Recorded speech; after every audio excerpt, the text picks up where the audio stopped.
हम आपके बाप के नौकर नहीं हैं। साहब की नॉलेज में ये नहीं है कि कबर को जियो टैग किया।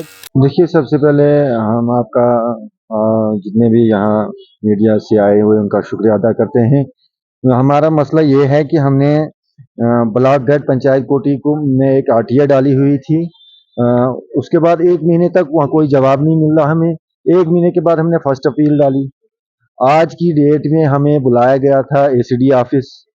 एसीडी ऑफिस में हम जब गए, एसीडी साहब ने इनकार कर दिया कि हम आप जवाब आपको डाटा नहीं दे सकते हैं, तो हम आपके बाप के नौकर नहीं हैं। तो उसके बाद मैंने कहा, एसीडी साहब आप क्यों नहीं जवाब दोगे? कहा जी हम इतने जो आपने डिटेल मांगी है इतनी डिटेल हम नहीं दे पाएंगे। तो हमने कहा आप एक दो काम के लिए बोले हमें। हमने बोला कि आपको हमने डीसी साहब को कंप्लेंट की थी, डीसी साहब ने फॉरवर्ड आपके लिए की थी, आपने कौन सा एक्शन किया? उसके बारे में भी एक्शन नहीं किया उन्होंने। उसके बाद अ, उन्होंने क्या निकाला, वाइट पेज निकाला। कहा आप इधर दस्तखत कर दो। मैं कहा वाइट पेज पे दस्तखत क्यों करें हम? कहा जी नहीं, हम इसे आपकी यहाँ आप आए यहाँ, आपने सिर्फ वो लिखना है हमने कि आप यहाँ आए जी, आप उस पर दस्तखत करो। हमने कहा हम दस्तखत नहीं करेंगे। तो हम वहाँ उसके बाद एसीडी साहब ने साफ इनकार कर दिया, जी हम डाटा नहीं देंगे।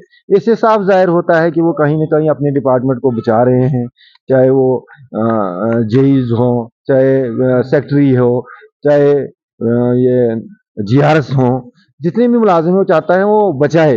तो उसके बाद पहले भी एक इशू बना। देखिए, एसीडी साहब कह रहे थे कि एक काम बोलो। एसीडी साहब की नॉलेज में ये नहीं है कि कबर को जियो टैग किया गया। जब ग्राउंड पे काम नहीं था तो कबर को जियो टैग करके पैसा निकाला गया। क्या वो पैसा वापस आया गवर्नमेंट खजाने में? क्या वो उन बंदों को जो उसमें मुलविस थे उनको टर्मिनेट किया? नहीं किया। कहीं न कहीं एसीडी साहब और पूरा डिपार्टमेंट इसमें मिला हुआ है। देखिए, इसलिए हमने आरटीआई डाली हुई थी ताकि हमें आरटीआई से जवाब मिले कहाँ-कहाँ काम हुए हैं। तो उसके बाद हमने स्पेशली एक लेटर डीसी साहब को दिया था। ऊपर डायरेक्टर से भी एक लेटर इनको आया था कि ताकि एक इंक्वायरी टीम बिठा ली जाए, पंचायत में देखा जाए कि काम हुए हैं या नहीं हुए। तो एसीडी ऑफिस तक लेटर जाता है, वहां से आगे लेटर नहीं जाता है, वहीं दफन हो जाता है।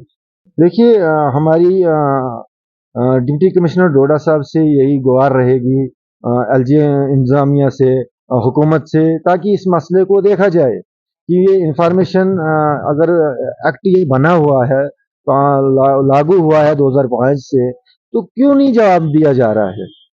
तो हमारी यही गुहारी रहेगी कि एक स्पेशल टीम बिठाई जाए, इंक्वायरी की जाए वहां, ताकि काम हुए हैं या नहीं हुए हैं, लगेगा कि हुए हैं या नहीं हुए। देखिए, जिस पंचायत से मैं आता हूँ 95% लोग वहाँ से काम करने डोडा आते हैं, शाम को यहाँ से जाते हैं। उनका यही है कि हम दिन लगाएं और खाएं।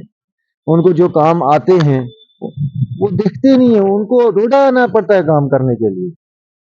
लेकिन बदकिस्मती ये रही है कि बैक टू विलेज में हम काम लिखवाते हैं, आते हैं, लेकिन ग्राउंड पे कहीं नहीं है।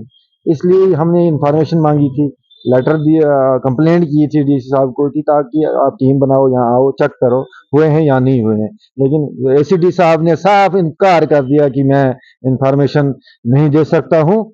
तो उसे साफ जाहिर होता है कि कहीं ना कहीं डिपार्टमेंट करप्ट है।